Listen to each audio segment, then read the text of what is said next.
왜 정치 영역에 그렇게 좀 이 시니어들이 많이 있냐? 정치는 퇴직이 없어서 그런 것 같아요. 네. 네, 안녕하세요. 반갑습니다. 안대과 항상입니다. 얼마 전 여러분들 아마도 크루츠 게작트에서 나온 한국은 이제 끝났다라는 영상을 보신 분들 많이 계실 겁니다.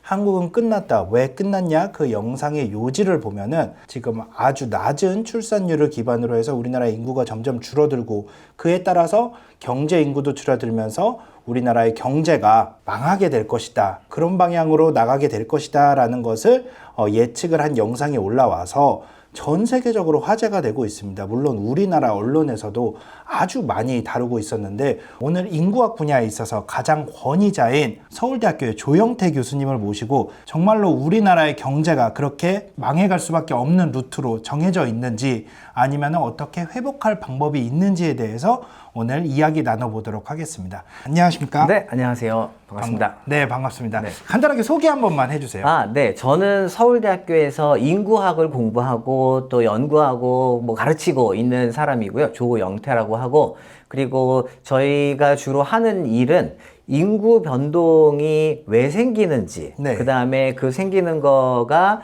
혹시 국가의 미래에 별로 좋지 않다 그러면 정책적으로 바꿔야 될 것들이 있잖아요. 그래서 정책을 이렇게 제안하는 일. 그리고 또 말씀 주신 것처럼 경제가 어떻게 되나, 이거는 결국 기업이나 개인의 미래에 대한 거라서 개인이나 기업의 미래는 어떻게 바뀌어 나가는지 이런 거를 연구하는 그런 일을 하고 있습니다. 네. 사실은 학교 선배님이십니다. 네, 제가 텍사스 대학교에 있을 때 워낙에 같이 식사도 하고 그렇죠. 같이 놀기도 하고 네. 저희 집 애도 봐주셨고. 애도 봐주기도 하고 그랬던 네. 선배님이기도 하셔서 이번에 또 워낙에 또 우리나라 인구학 쪽에서는 권위자이시기 때문에 제가 이렇게 갑작스럽게 인터뷰를 요청을 드렸는데 또 응해 주셔서 너무 감사합니다. 덕분에 영광입니다, 영광. 네. 덕분에 오랜만에 또 형님 얼굴도 그러게. 볼 수가 있어서 영광이었습니다. 네. 너무 좋습니다. 얼마 전에 아까도 말씀드렸듯이 쿠르츠 게작트 이너 너시엘이라는 영상에서 우리나라에 대해서 인구 문제에 대해서 아주 심각하게 한번 다룬 영상이 있었습니다. 혹시 보셨나요? 봤습니다. 네. 네.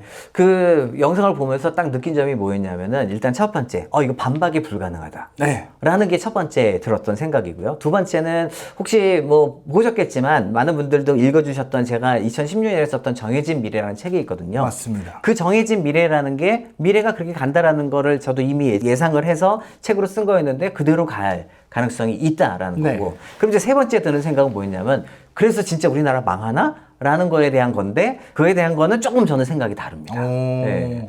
그래서 이렇게 세 가지가 딱 떠오르더라고요. 사실 그 영상에서는 결론을 짓지는 않았어요. 우리나라가 이렇게 될 수도 있다라는 영상이었고 오늘 여쭤볼 게 너무 많아요. 그 영상을 보고 사실 되게 많은 분들이 알고 있었지만 체감을 하지는 못했잖아요. 뭐 출산율이 낮다. 아니면은 결혼하기가 힘든 환경이다. 그럼에도 불구하고 지금은 봤을 때 출산율이 조금은 회복되고 있다라는 소식도 들려오기는 해요. 그럼에도 불구하고 지금 사회가 영상에서 설명한 것처럼 그런 방향으로 흘러갈 확률이 매우 많은데 어떻게 생각하시나요? 실제로 그렇게 흘러갈 것 같아요. 인구가 사람이잖아요. 사람의 집합체고 이 사람의 집합체가 결국에는 사회를 만들어내고 시장을 만들어냅니다. 그러면 인구가 앞으로 어떻게 크기가 커지는지 작아지는지 어느 연령대가 많아지고 어느 연령대가 줄어지는지는 결국에는 사회의 변화되는 모습이나 시장이 변화되는 모습을 우리한테 미리 알려주는 거거든요. 그래서 그 측면에서 보면은 우리나라 인구가 정말 그렇게 바뀌나? 그게 맞아? 이게 만일 진짜 그렇게 흘러간다면 그 이너 너셜에 나와서 몇 가지 예상을 했잖아요. 경제는 어떻게 되고 이노베이션이 이제 그 동력을 읽을 거고 그렇게 될 가능성은 실제로 존재하는 거예요. 그래서 제가 같이 일하고 있는 조직이 서울대학교 내 인구정책연구센터라고 하는데 저희 센터에서 이미 몇 년 전부터 이런 거를 이 우리나라의 그래서 미래가 어떻게 바뀔 건데 라는 거를 만들어서 제작을 해서 제가 이렇게 공개를 한 게 있어요. 그래요? 그걸 먼저 좀 보여드릴게요. 좋습니다. 이게 2023년에 우리나라의 인구입니다. 내국인 인구만 있고 여기 외국인은 없어요. 왜 외국인을 안 했냐 하면은 외국인은 정책에 따라서 들어올 수도 있고 나갈 수도 있고 하기 때문에 그래서 외국인은 일단은 빼고 내국인만 가지고 추정을 한 겁니다. 2023년에 우리나라 인구가 한 5,100만 정도가 있었거든요. 그게 이제 2100년까지 어떻게 흘러가느냐. 자, 올라갑니다. 그게 고령화되는 거고요, 지금. 네. 그래서 인구 크기가 줄어들잖아요. 아, 지금 예, 뭐- 올라가고 있는 게 확실히 느껴지네요. 고령화되는 게. 그렇죠. 2060년에 아까 인원 어실에서 이야기한 것처럼 한 3천 몇백만 명이고, 사실 우리나라 인구는 2100년이 되면 보시는 것처럼 한 2천만 명 정도가 될 예정이에요. 와, 5천만 명, 지금 5,100만 명 정도 있던 인구가 75년 동안에. 반이 넘게 줄어드네요. 그렇죠. 그래서 이런 모습인데, 이렇게 될 거냐 안 될 거냐 하면 인구는 이렇게 될 가능성이 매우 큽니다. 어떻게 되돌릴 수가 없는 건가요? 되돌릴 수가 있기는 있어요. 몇 가지 시나리오를 가지고 좀 보여드릴 텐데, 되돌릴 수가 있습니다. 그러니까 저게 정해진 미래의 모습이라면 여기서 가정이 하나 들어가요. 그 인원 어셜에 나온 것도 오늘의 모습이 그대로 유지된다면이라는 가정이 있죠. 우리가 해야 할 일은 그 모습을 틀리게 해주면 돼요. 그렇죠. 예, 제가 말씀드리는 정해진 미래는 틀려야 할 미래지 진짜 저렇게 가면 안 되는 그렇죠. 너무 안 되죠. 예. 네. 그럼 저걸 틀리게 하려면 어떻게 해야 되는데, 그래서 정책들이 나오는 거고, 한국 사회에서 살아가는 이제 우리의 후속 세대, 저도 딸들이 둘이고, 그렇죠. 저희 학생들도 지금 2000년대 중반 이후에 태어난 친구들이 저희 학생들로 들어오고 있거든요. 근데 우리 아이들의 미래, 우리의 이 학생들의 미래를 인구의 크기는 정해져 있지만, 이 인구의 크기에 맞춰서 사회가 잘 조직이 되어 있으면 사실 삶의 질이 무조건 나빠지는 건 아니에요. 아, 그런가요? 그렇죠. 경제가 나빠지는 것도 우리가 내수로만 보면은 당연히 내수는 줄어들잖아요. 근데 글로벌 소사이어티에서 우리가 내수로 먹고 사는 나라가 아니잖아요. 맞아요.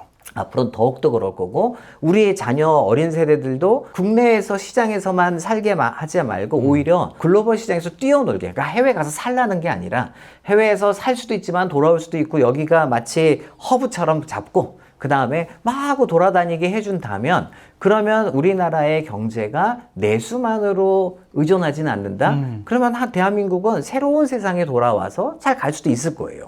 근데 그 상황 속에서 그래도 출산율은 좀 올라야 이 그림은 안 나오지 않을까. 그렇죠. 예, 그래서 출산율을 올리는 거는 반드시 중요하다. 하지만 출산율이 올라도 제가 또 보여드리겠습니다만 인구는 줄어듭니다.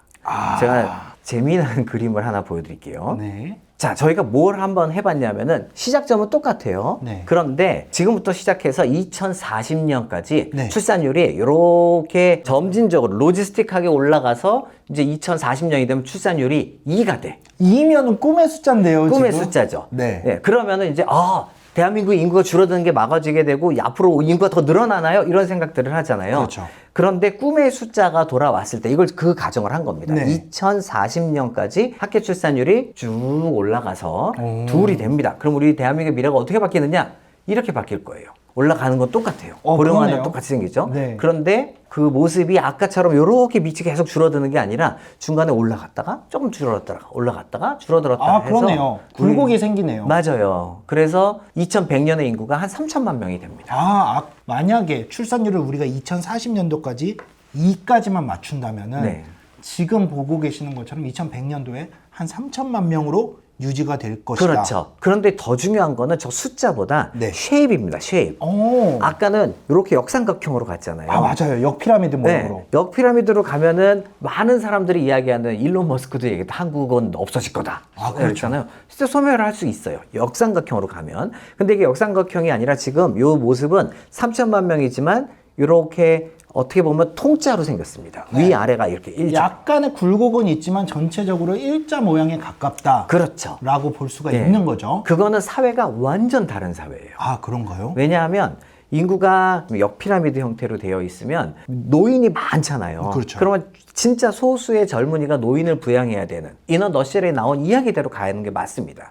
근데 지금 이 상태대로 가면요. 밑에 있는 사람의 인구 크기하고 위의 인구 크기가 별로 차이가 없어요. 네. 여기가 이런 정도가 위를 부양을 한다 그러면 내가 위가 내도 밑에서 거의 비슷한 숫자가 따라 올라죠. 그렇네요. 예. 네. 그러면 이게 바로 우리 되게 부러워하는 것 중에 하나가 복지가 잘 돼 있는 거잖아요. 네. 보통 이제 스웨덴이나 핀란드나 그렇죠. 노르웨이 네. 이런 얘기를 하는데 그 나라들의 복지 정책이 좋을 수밖에 없는 이유는 밑에 있는 사람이 내고 퇴직했어. 나이가 들었어. 밑에서 거의 동수가 올라오기 때문에 나이가 들어도 내가 낸 만큼 받을 게 정해져 있기 때문이에요. 지금 너무나 문제가 되고 있는 것들이 뭐 연금 개혁이니 이슈라든지 그 인원 어시엘에 보면 연금 얘기도 나오잖아요. 그렇죠. 연금도 사실은 우리나라 연금이 전 세계적인 수준으로 봤을 때도 매우 높은 수준의 많은 양의 연금을 가지고 있음에도 불구하고 우리나라가 고령화가 됨에 따라서 그 연금이 빠르게 소진이 될 것이다라는 내용이 들어 있거든요. 그렇죠. 그렇게 빠르게 소진이 될 것이다라는 내용이 들어 있음에도 불구하고 지금의 출산율 그대로 간다면은 개혁이고 뭐고 해도 밑에 사람들이 쪽 많이 내고 뭐 맞아요. 네. 그래서 그 영상에 나온 대로 밑에 있는 사람들이 낸 돈도 기금이 다 없어져. 그렇죠. 그 소진이 되고 나면 그때부터 뭐 해야 되냐면은 기금으로 주는 게 아니라 밑에 있는 사람이 매달 돈을 내가지고 위를 줘야 돼요. 그런데 이런 식으로 사회 구조가 바뀌게 되면 절대적인 인구는 줄어든다고 하더라도 네. 내가 낸 만큼은 어느 정도 확보를 할 수 있다는 거죠. 그렇죠. 그럼 사회적인 합의가 이루어졌기 때문에 그 사회에서는 저 세대 간의 갈등이 있을 필요가 없는 거죠. 그래서 인구의 절대적인 숫자보다는 인구 분포가 그렇죠. 연령 구조가 매우 중요합니다. 연령별로 인구 구조가 어떻게 되어 있는지가 진짜 중요한 그렇죠. 문제네요. 그러면은 사실 한국의 출산율은 현재로는 세계 최저 수준이기는 하잖아요. 최저죠. 네. 그리고 지금의 인구 구조는 역피라미드 구조로 되어 있기는 합니다. 네. 이런 역피라미드 구조로 바뀌게 된 그다음에 이런 역피라미드 구조가 된 가장 핵심 원인을 교수님 뭐라고 생각하세요? 이건 학자마다 조금 의견이 다를 수 있는데 저희 인구정책연구센터에 있는 구성원들이 한 7, 8년 동안 함께 연구를 한 게 있어요. 그 연구의 결과는 뭐냐면 결국에는 사람도 생명체이고 그렇죠. 모든 생명체는 아주 동일한 본능이 두 가지가 있다입니다. 네. 하나는 생존의 본능이고 하나는 재생산의 본능이에요. 재생산의 본능을 이길 수 있는 건 아마 생존의 본능밖에 없을 거예요. 근데 그 이야기는 이미 인구론을 이야기한 멜서스가 18세기 말에 그 이야기를 이미 한 거예요. 그렇죠. 그런데 그 관점에서 한번 생각을 해보면 재생산을 이기는 건 생존밖에 없다 그랬잖아요. 네. 지금 한국의 청년들의 상황이 재생산이 본능이 발현이 못하도록 만들고 생존이 제일 중요하게 만든 상황이라는 거예요. 그럼 그 상황이 왜 생겼냐? 결국 보면은 이렇게 한 군데에 막 팩하게 있어요. 네. 자원은 정해져 있는데 너무나 많은 사람들이 여기에 서로 경쟁해야 돼. 그렇죠. 그럼 경쟁이 심하면 생존이 중요하냐 아니면 내가 하루라도 빨리 재생산해야지가 중요하냐 하면 당연히 생존이에요. 이거는 동물도 마찬가지고 식물도 마찬가지고 사람도 마찬가지인 거예요. 그럼 그게 과거가 인구가 더 많이 태어났었으니까 과거의 경쟁이 더 심했던 거 아니에요? 라고 이야기할 수 있지만 제가 지금 그거 여쭤보려고 했어요. 그렇죠. 그건 아니에요. 왜냐하면은 과거에 우리가 사용할 수 있는 자원과 지금은 이제 교육 수준이 막 높잖아요. 그 도시에서 막 몰려 살잖아요. 기대 수준이 엄청 높습니다. 우리가 원하는 수준의 자원을 사회가 못 주고 있는 거예요. 네. 그렇기 때문에 오늘 청년들하고 과거에 그 아저씨들이 어렸을 때를 비교를 하면 안 돼. 가끔 이런 얘기 하시는 어른들이 있어요. 야, 나 때는 말이지 이거 단칸방에서 5명씩 바글바글 잘 살았는데 니들은 왜 그래? 그럴 수밖에 없는 그 당시의 상황은 우리가 원했던 자원의 수준이 굉장히 낮았던 거고요.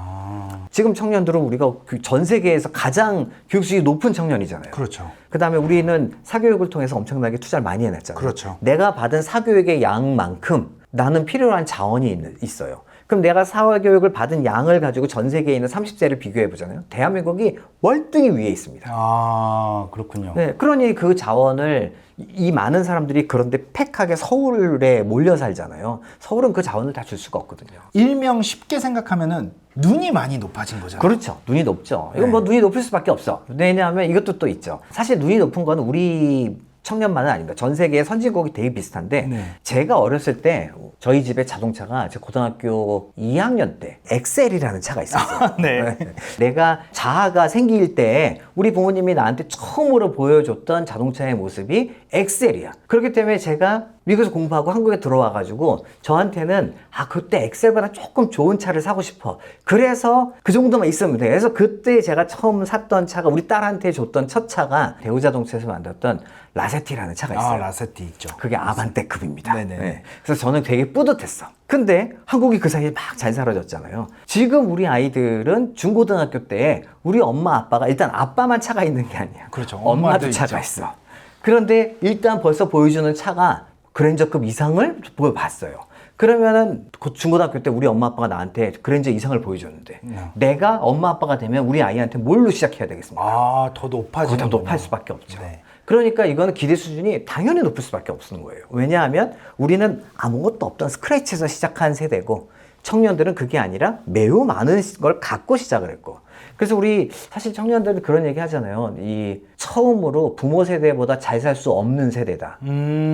그래서 너무 안타까워하고 괴로워하고 그러지 않습니까? 근데 이건 대한민국만이 아니고요. 미국도 마찬가지고 영국도 마찬가지고 대부분의 선진국도 다 그렇습니다. 네, 그렇군요. 사실 이런 개념을 한 단어로 설명을 할 수 있는 게 심리적 밀도라는 개념이잖아요. 그럼요. 심리적인 밀도죠. 네. 그래서 심리적 밀도라는 개념이 사실은 흥미로운데, 이 심리적 밀도가 지금 방금 말씀해 주신 실질적으로 자원이 없어서가 아니고 사실은 사람들마다 심리적으로 뭔가를 원하고 누릴 수 있는 정도가 훨씬 더 올라갔기 때문에 우리가 지금 역삼각형으로 인구 구조가 지금 형성이 되고 있다. 그렇죠. 네. 이게 그렇기 때문에 그건 우리나라만이 아니에요. 네. 지금 사실은요, 스웨덴도 그렇고 프랑스도 그렇고 원래 잘 사는 나라들은 이 복지가 좋아가지고 출산율이 안 떨어지는 줄 알았잖아요. 거기도 출산율이 떨어지고 있습니다. 근데 그렇게 되는 그 사람들이 누구냐 하면은 지금 우리나라 밀레니얼들, 네. 똑같이 그쪽의 밀레니얼들도 출산을 안 하기 시작을 한 거예요. 흔히 말하는 MZ세대들이라고 하는, MZ세대보다 약간 이전. G는 아니죠. 밀레니얼 세대. 밀레니얼 세대. 자, 그래서 이게 심리적인 이 경쟁감, 심리적인 밀도라는 거는요, 또 어디서 나올 수가 있냐면은 가만히 생각해 보시면 전 세계가 대부분 2015년 즈음서부터 출산율이 뚝뚝 떨어집니다. 네. 우리나라도 2017년에 태어나는 아기가 40만 명이 깨졌고요. 근데 우리만 그런 게 아니라 아까 말씀드린 것처럼 스웨덴도 떨어지고 미국도 떨어지고 백인들은 거의 지금 한 1.5 밑으로 떨어지고 그렇거든요. 그 왜 그러냐? 더 잘 살게 되었고 더 사회보장도 좋아졌는데 왜 그러냐다가 심리적인 밀도의 관점에서 생각을 해보시면 이게 되어요. 사람은 남들과 비교를 하잖아요. 그렇죠. 비교를 통해서 내 밀도감이 높아질 수도 있고 낮아질 수도 있습니다. 그런데 우리가 SNS를 텍스트 중심으로 하다가 딱 그때 즈음서부터 인스타와 유튜브를 통해서 영상과 이미지로 비교를 하기 시작해. 아, 맞아요. 영상과 이미지로 비교를 하면 나는 비교가 말로 할 때랑 갑자기 심리적으로 비교의 수치가 확 올라갈 수밖에 없어요. 그렇죠. 눈에 보이는 게 달라지기 때문에. 그럼요. 그러면 나는 눈팅만 하더라도 열심히 하는 사람은 더욱더 좋은 것만 보여주려고 할 거고, 눈팅만 하더라도 자꾸 좋은 사람만 봐. 그럼 내 심리적인 이 밀도는 더 높아질 수밖에 없어요. 진짜 그런 심리적 밀도라는 것이 이제 인구 관계하고도 인구 그렇죠. 분포 관계하고도 되게 밀접한 연관이 있네요. 이런 방식으로. 그렇죠. 지금 심리적 밀도가 인구 관계에 대해서 영향을 미친다는 걸 우리가 알게 됐는데, 이게 또 지방 소멸과는 또 어떤 식으로 연관이 지을 수 있을까요? 인구 밀도만 생각하면 서울 수도권의 인구 밀도가 높잖아요. 너무 그럼 높죠. 지방은 낮잖아요. 그렇죠. 그럼 지방에서 아기가 나와야 될 것 같아. 네. 근데 진짜로 그렇게 느껴지거든요. 그렇죠. 근데 네. 지방도 지금은 0점대거든요. 네.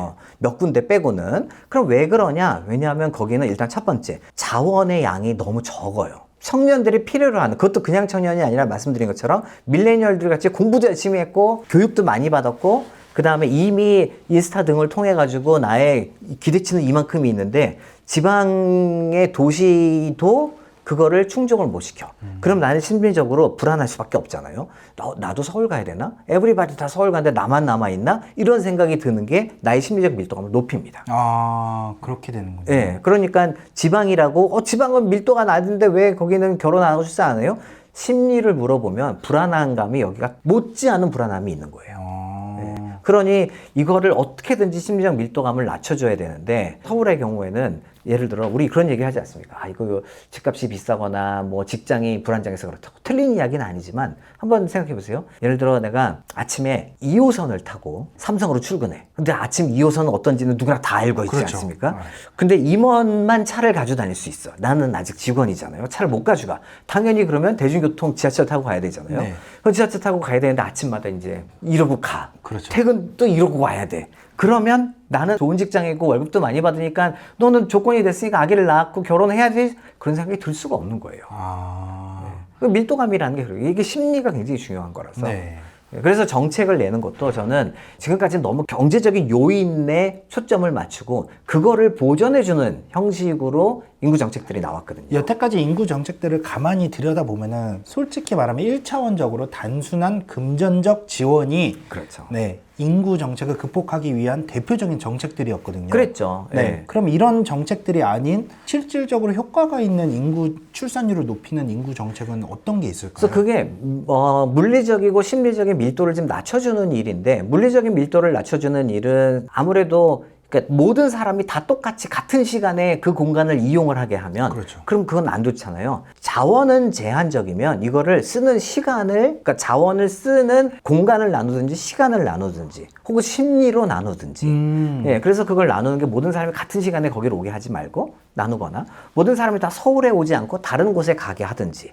근데 현실적으로 서울 말고 다른 곳에 가는 거는 지금 당장 만드는 건 불가능합니다. 만일에 아마 아시는 분도 있을 텐데 2000년대 중반에 혁신도시를 만들자고 했었고 서울을 뭐 세종으로 옮긴다는데 그 뭐 무마되었고, 근데 혁신도시를 한 군데를 만든 게 아니라 10군데로 쪼갰습니다. 근데 우리가 도시를 하나 만들려면 오늘 도시를 만들어서 이게 바로 도시가 형성이 되는 게 아니라 도시는 성장을 하잖아요. 그렇죠. 그러면 결국에는 도시를 하나 계획을 하면 한 30년, 40년 뒤에 여기 와서 쓸 사람을 생각하면서 만들어야 되잖아요. 네. 그러면 2000년대 중반에 우리 이미 초저출산인 건 우리 이미 알고 있었어. 태어나는 아기의 숫자가 그 당시에 40만 명대였어. 이 친구들이 30년 뒤에 주역이 돼가지고 그 도시를 쓸 거예요.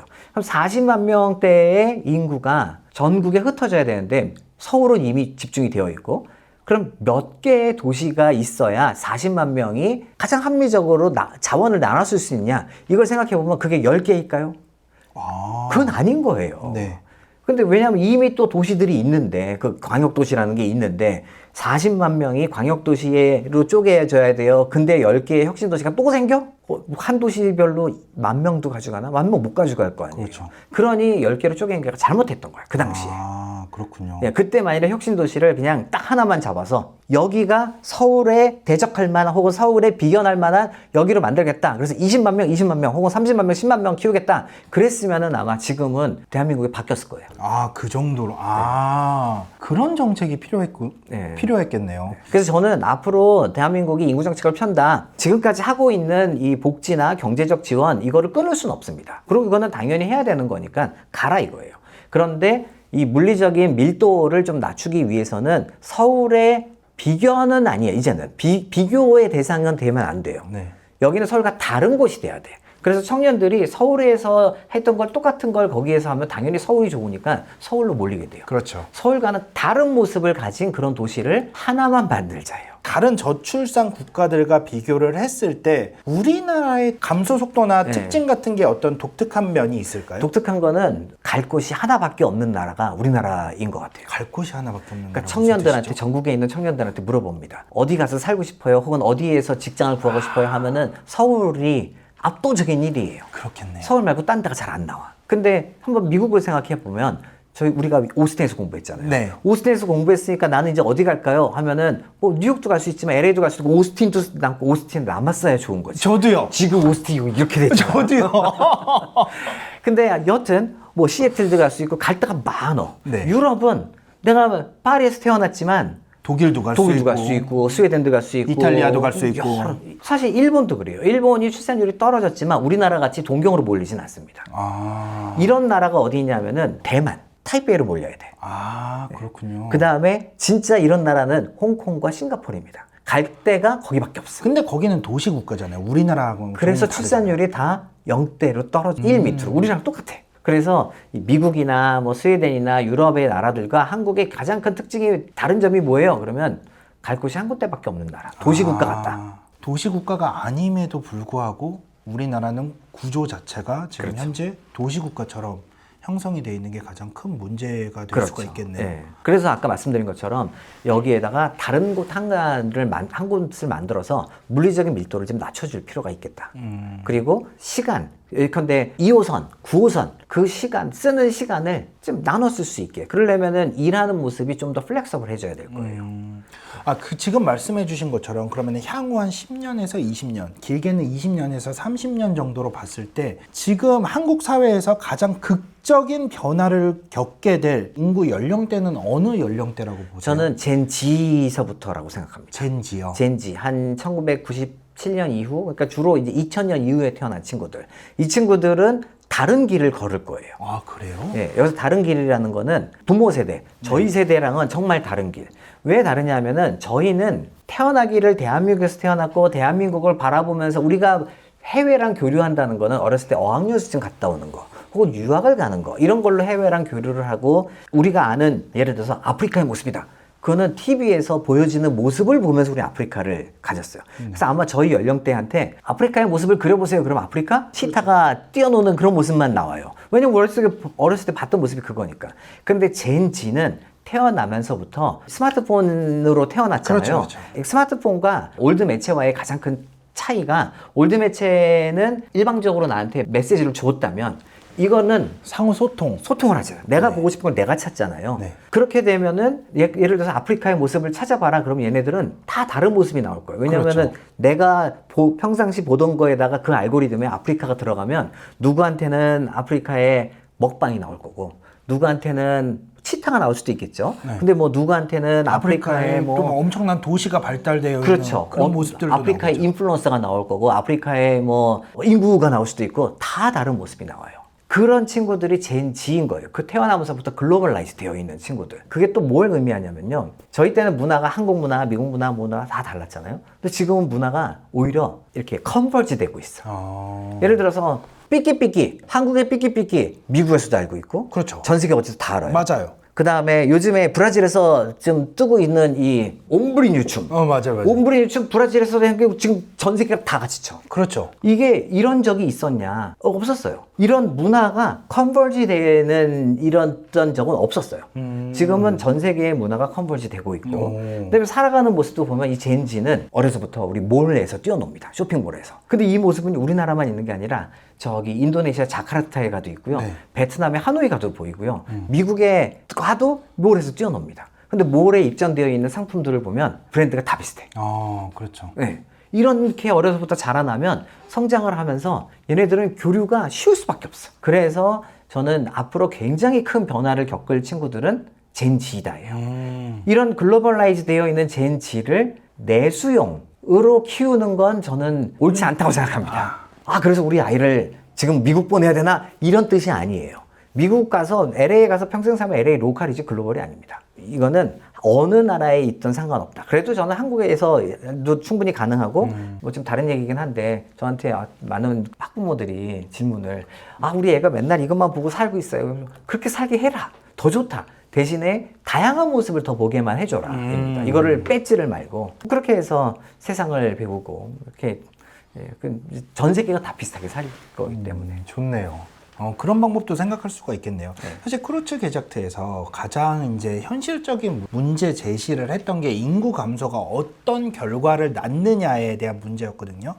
인구 감소가 일어나면서 노동력이 급감을 하게 되니까 실질적으로 일을 할 수 있는 사람이 훨씬 줄어들게 되고 그러다 보니까 한국의 경제력은 감소를 할 수밖에 없다.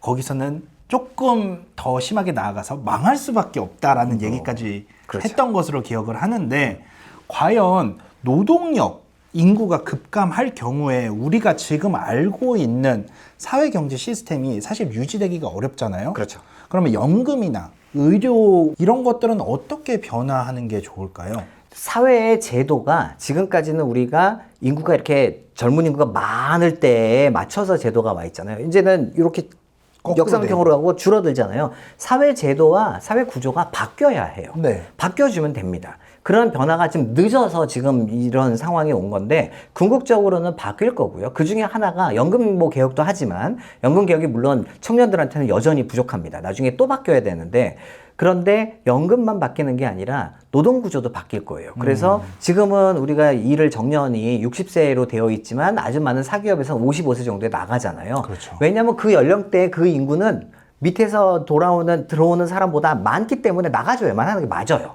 근데 한 2030년 정도가 되면 그러니까 2005년생 이후로 노동시장에 들어올 때는 숫자가 너무 적어가지고 위가 오히려 안 나가는 게 더 유리할 수가 있어요. 사회적으로. 네네네. 그래서 그때가 되면은 정년은 연장될 가능성이 매우 큽니다. 아, 그러면 정년이 연장되면 갑자기 이런 생각 안 드세요? 이게 그 아저씨들이 안 나가고 내 위에 계속 있을 거라고? 그렇죠, 그렇죠. 그렇죠. 그러면 이거 월급을 계속 받아간다고? 이게 월급이 얼마나 많이 주는 거 있는데 그 얘기는 또 뭐냐면 사회가 이거는 기업마다 이제 속도가 다르긴 할 텐데 지금은 연공 서열이라는 게 굉장히 강하지만 네. 앞으로 대한민국 연공 서열은 점점점 희소될 것 같아요. 그러니까 희박해질 것 같아요. 그 중요성이. 그래서 연공 서열이라는 거는 점점 이 개념이 약화되고 오히려 정말 성과가 더 중요해지는 그런 변화를 가져갈 거고 그래야만 연령이 위가 많고 아래가 적은 이거를 해소할 수 있는 방법은 1.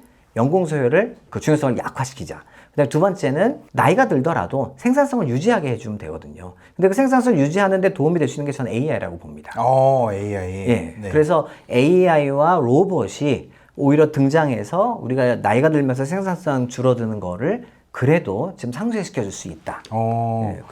그러니까 사실 지금 저출산 사회잖아요. 한국 같은 경우는. 그러니까 AI라든지 자동화라든지 아니면 기술 혁신이라든지 이런 것들로 어느 정도 인구 감소를 극복할 수 있다고 보시는 거네요. 그렇죠. 극복은 가능합니다. 근데 물론 그게 AI가 등장하면 인구가 줄어도 괜찮아요가 아니라 네. 인구가 줄어주는데 활용되는 게 아니라 오히려 고령화되는 인구가 위가 더 일을 할 수 있는데 도움을 주는 방식으로 AI와 로봇이 활용된다. 대여야만 한다고요.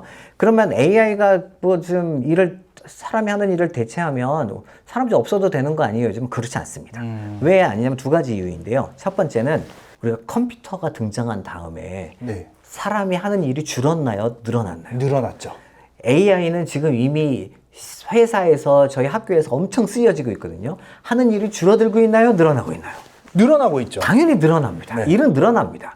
그러니까 AI가 등장해서 우리의 일을 대신해 주는 게 아니라 대신해 주는 일이 있지만 우린 또 다른 영역을 만들어 가잖아요. 그게 사람인 거고.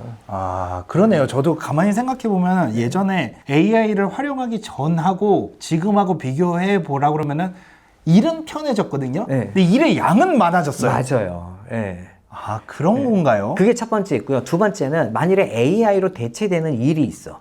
그러면 그 정도만 하는 정도의 산업이다? 그러면 AI는 우리나라만 쓰는 게 아니라 베트남도 쓰고 인도네시아 쓰고 다른 나라 다 쓸 거잖아요. 네.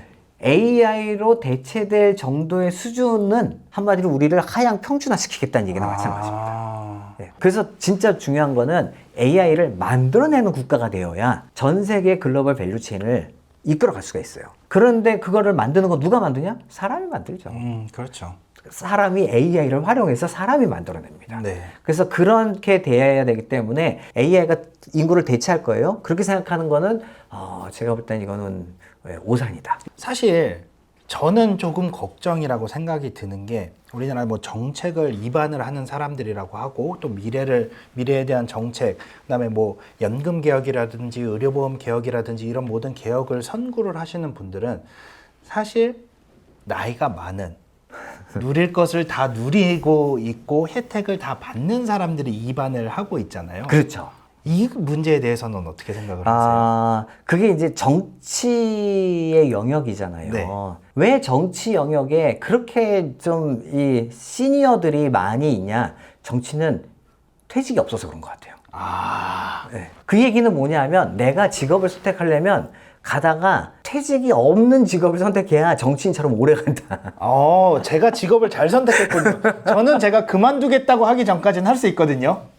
맞아요. 그래서 이제 이게 아마 한국 사회에서 앞으로 굉장히 중요한 이슈로 정치적인 이슈가 될 것 같아요. 네, 이미 지금도 이제 세대 간의 갈등이 조금 있잖아요. 네. 근데 이거는 앞으로 더 커질 수밖에 없고, 그래서 나이가 많은 사람들이 내중심적으로 자꾸 정책을 더 원할 텐데, 그게 한국 사회에 득이 되냐 실이 되냐 하면 당연히 실이 될 수밖에 없고 미래 세대한테 이거는 힘들 수밖에 없습니다. 네. 저는 이 문제가 잘 해결이 안 되고 있다라고 생각한 게 아까 말씀드린 그 문제라고 생각을 하거든요. 사실은 정치를 입안을 하시는 분들의 연령도 상당히 높은 편이고 저는 국회의원이나 이런 일을 나서는 분들도 젊은 세대가 많이 참여를 해야 된다라고 생각을 하고 있기 때문에 그래야 바뀌거든요. 어차피 젊은 세대들이 계속 나라를 이끌어 가야 되는 거기 때문에 시대가 바뀌어야 된다고 생각을 하는데 앞으로도 많은 젊은 정치인들이 조금 나왔으면 좋겠습니다. 그러게요.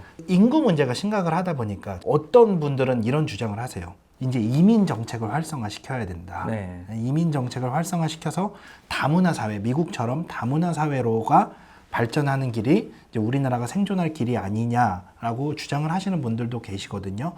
이 한국 사회는 이를 수용할 수 있다고 생각을 하세요? 어떻게 보십니까? 지방에 가면 이미 외국인들이 많잖아요. 그렇죠. 그래서 우리가 그냥 머릿속으로 따져보면은 도시에 있는 고령자와 농촌에 있는 고령자와 중에 누가 더 외국인에 대해서 개방적이냐 하면은 농촌이 더 개방적이에요. 아, 그럴 수밖에 없겠네요. 그럴 수밖에 없어요. 왜냐하면은 이분들이 없으면 돌아가질 않기 때문에. 네. 그래서 외국인에 대한 개방성은 우리나라는 저는 그렇게 크게 걱정은 하지 않아요. 아, 그렇군요. 예. 그런데 이제 문제는 뭐가 있냐면은 우리 사회에 필요한 외국인이 누굴까?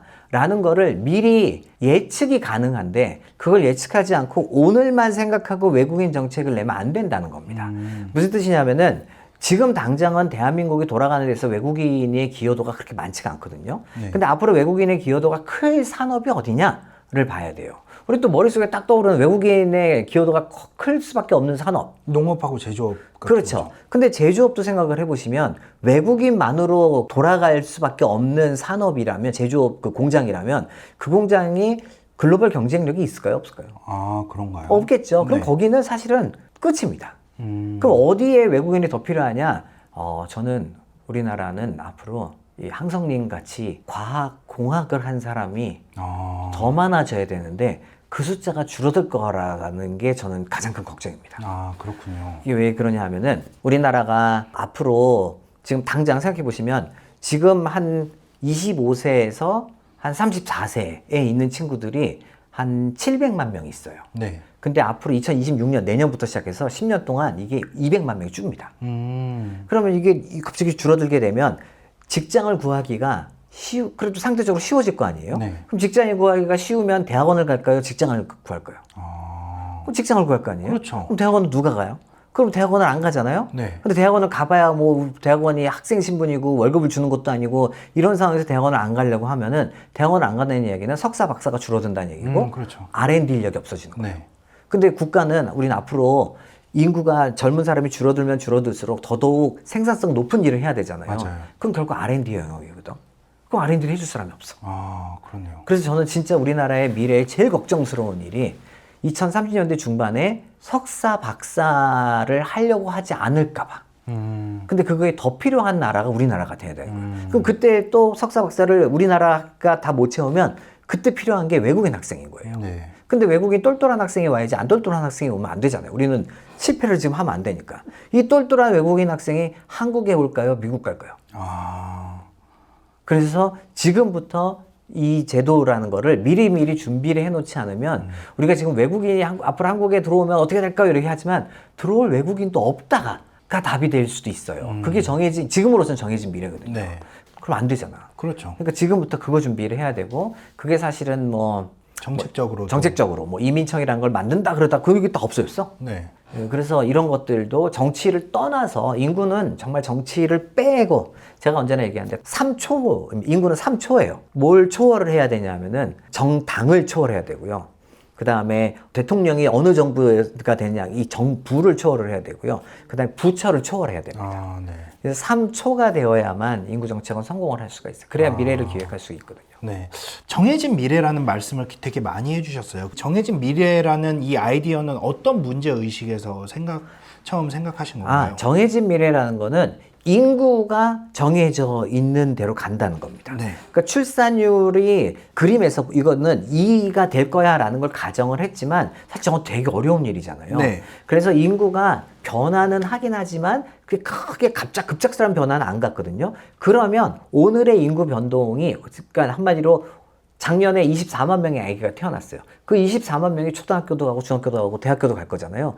그러면 이미 미래는 24만 명에 맞춰져 있는 거예요. 그렇죠. 네, 그래서 그게 정해진 미래라는 겁니다. 그런데 대학 제도는 우리 70만 명이 대학 수능 시험 볼 때에 맞춰져 있는 제도를 그냥 쓰고 있어. 제도를 안 바꿔. 학교에 한 클래스에 30명이 있을 때하고 10명이 있을 때는 가르치는 방식이 바뀌어야 되잖아요. 네. 안 바뀌어. 그게 문제인 거예요. 그래서 제가 정해진 미래라는 거는 이 숫자가 정해져 있다는 거고 요거를 바꿔주면 요 친구들이 다음 세대가 되면 아기를 둘 낳아줄 수도 있어요. 그래서 저의 정해진 미래는 인구가 최소한 한 세대는 정해져 있다. 그런데 그 다음 세대까지 정해져 있을 것이냐 아니면 틀리게 만들 거냐는 우리가 할 나름인 거예요. 그리고 우리가 틀리게 만들어야 되는 것이 목표인 것이죠. 우리의 목표는 그걸 틀리게 만들어요. 그래서 제가 뭐 언제나 얘기하듯이 제가 이야기한 정해진 미래 나중에 한 2100년이 됐는데 후손들이 아이고 옛날에 서울대 조영태 교수라는 사람이 있었는데 2100년에 인구가 2000만 명 된대요 라고 얘기하는 거 다 틀렸네. 그랬으면 좋겠어요. 아, 진짜로? 네, 그래야 되는 거죠. 네. 어떻게 하면은 우리가 그 영상에서 나온 미래가 아닌 조금 더 발전되고 안정적인 미래로 나갈 수 있을까요? 정책 수준에서 말씀을 드리면 네. 인구가 줄어드는 거 그거는 정해져 있잖아요. 그렇죠. 오늘의 제도와 정책, 사회 구조 혹은 시장에 돌아가는 그 작동 방식이 그대로 적용이 되면 그 인원 너실에 나온 대로 갈 겁니다. 그런데 이 제도와 사회 구조와 시장이 작동되는 방식이 변화가 되면 그러면 인구가 줄어도 혼란이 안 생길 수가 있어요. 어떻게 변화시킬 수 있을까요? 예를 들면 네. 지금 그 인원 너실에 나온 거는 다 내수를 가지고 이야기를 하는 맞아요. 건데 그럼 기업들이 그 내수만 가지고 살 거냐? 예를 들어 라면을 만드는 회사가 있어요. 이 라면을 만드는 회사는 내수가 지금은 뭐 훨씬 더 클 거예요. 근데 내수로만 살 수가 없잖아요. 그러니 문화가 우리 지금 K-팝으로 문화가 확산되고 있잖아요. 다른 그렇죠. 나라에. 그거랑 함께 라면이 확산되기 시작을 합니다. 네. 그럼 그 기업은 앞으로 더 중요한 시장은 글로벌 시장이 되는 거예요. 네. 우리나라 인구는 이렇게 되지만 글로벌 인구는 앞으로 더 커집니다. 그리고 더 중요한 거 아까 제가 젠지가 중요하다고 그랬잖아요. 네. 젠지가 우리나라의 젠지는 작잖아요. 윗세대에 비해서. 글로벌 시장에서는 인류의 역사상 가장 많이 태어난 친구가 누군가요? 젠지입니다. 아, 그래요? 네. 자, 이게 우리나라의 인구 피라미드예요. 네. 자, 2023년의 인구 피라미드에 젠지와 젠 알파 그렇죠. 그러니까 여기에 있는 친구들이에요. 네네. 지금 현재. 네. 자, 그런데 글로벌과 비교를 해드릴게요. 우와. 저 오른쪽은 글로벌입니다. 이렇게 차이가 나요? 네. 그러니까 이게 크기를 보면 안 되고 이제 그 프로포션으로 보는 거예요. 네. 우리나라의 젠지와 젠 알파는 앞으로 줄어들잖아요. 네. 글로벌은 저렇게 제일 많아요. 그래서 인류의 역사상 근데 그 다음부터 작아집니다. 네. 왜냐면 글로벌도 똑같이 출산율이 줄어들고 있어서. 아. 그래서 인류의 역사상 가장 많이 태어나고 근데 태어날 때부터 글로벌라이즈 되어 있어. 스마트폰 들고 태어났어. 그리고 뭐 세상을 이걸로 같이 보는데 언어도 대부분 영어를 쓰고 있고 어려서부터 뛰어노는 모습이 전 세계가 비슷해. 네. 이런 친구들의 나이가 들면은 그럼 세상의 주인은 누구냐? 이들이 주인이 되는 거예요. 그럼 우리나라의 요 친구들을 내수용으로 키울 거냐? 글로벌용으로 키울 거냐? 당연히 글로벌용으로 키워야죠. 아, 그렇게. 그래서 제가 아까 계속 말씀드린 것처럼 대한민국이 앞으로 그 인원 너셜에 나온 대로 간다? 그건 내수 이야기예요. 그거는 오늘의 경제 시장 상황이 유지된다는 가정이고 우린 그렇게 안 할 거거든요. 그렇게 가서도 안 되고 이미 기업들은 바뀌고 있고 개인들도 바뀌고 있고 그래서 요 오른쪽으로 가는 저렇게 키워야 되는 겁니다. 저런 세상에서 대한민국 요 친구들이 저기서 뛰어놀 수 있게 만들어 주려면 교육도 바뀌어야죠. 네. 예, 교육이 어떻게 바뀌어야 되느냐 이제 이런 거를 사실은 교육부가 고민을 해줘야 되는데 지금 그러니까 인구 감소를 극복하기 위해서는 지금 예전에 인구 구조에 맞춰져 있던 정책이라든지 그다음에 여러 구조들을 맞는 상태로 변화시킨다면은 출산율이라든지 이런 것들도 훨씬 극복할 수 있다는 말씀이네요. 저는 극복이 가능하다고 봅니다. 저는 충분히 2035년서부터 우리나라 30년대에는 출산율이 올라갈 수 있다고 봅니다. 그리고 그때는 우리나라만 보면 안 되고 네. 그 제도와 정책을 글로벌 시장을 보면서 만들어야 돼요. 그 영상에서는 조금 암울한 미래를 예측을 했다면은 교수님께서는 2060년도 우리의 노력이라든지 우리의 이제 뭐 여러 가지 정책들을 봤을 때 어떤 형태로 우리나라가 남아 있을 거라고 생각을 하세요? 저는 지금보다 더 해외에 대한 의존도는 사실 더 커질 수밖에 없다 이고요. 그리고 어떤 기업이 그때까지도 살아남아서 잘 갈 수 있느냐는 정말 저 글로벌 시장을 잘 개척하는. 근데 다행스러운 거는 대기업만이 아니라 중소기업도 지금은 이제 플랫폼으로 비즈니스를 할 수 있는 시기가 돌아왔고, 그래서 오늘 우리가 보고 있는 시장에서의 플레이어들 미래에 충분히 바뀔 수 있다. 이고요. 그리고 지금 좋아 보이는 직업들 몇 가지 있잖아요. 우리나라는 아기가 태어나는 순간 잠재적인 서울대생이고 자라나면서 애가 산수를 잘해. 얘가 술을 잘해? 그럼 너는 잠재적인 의사야. 술을 못해? 넌 잠재적인 변호사야 이렇게 생각을 하잖아요. 그 두 개의 직업이 내수용으로만 한정되게 만들면 그거는 미래가 크루드 게작트가 이야기한 모습으로 가게 될 겁니다. 근데 그 둘이 똘똘한 머리를 가진 그것가 글로벌 시장에서 뛰어놀 수 있게, 예를 들어서 의사가 돼도 그냥 동네 의사가 되는 게 아니라 의과학자가 돼요. 네. 의과학자는 연구를 해서 신약을 만들어내고 이 글로벌 시장에 갖다가 내다 팔 수 있잖아요. 그렇죠. 그러면 의과학자는 동네 의사랑은 전혀 다른 길을 가게 되는 거고, 그게 훨씬 더 확장 가능성이 큰 거죠. 근데 이제 우리가 자꾸 요 안에서만 생각을 하니까 우리나라의 미래가 안 보여 있는 거고, 그러면 뭐 크루드 게작트가 얘기한 대로 가는 거. 네. 그래도 교수님은 좀 희망적이라고 생각하세요? 저는 굉장히 희망적으로 봅니다. 희망적인 이유가 정부의 정책이나 정치가 좋아서가 아니고요. 국민 개개인이 똘똘해서. 국민 개개인이 사는 방식을 찾아내거든요. 지금 이미 기업들도 보면은 나가고 있고, 네. 개인들도 지금 우리 저 유튜버에도 국내용 그 프로그램들도 많지만 해외 소개도 굉장히 많이 하죠. 전 세계에서 아마 제일 열심히 하는 친구들인 것 같아요. 그게 결국에는 스스로 찾아내는 거라서 저는 뭐 국민들 스스로가 내 미래 내가 디자인해 가지 않을까 이런 생각이 들어요.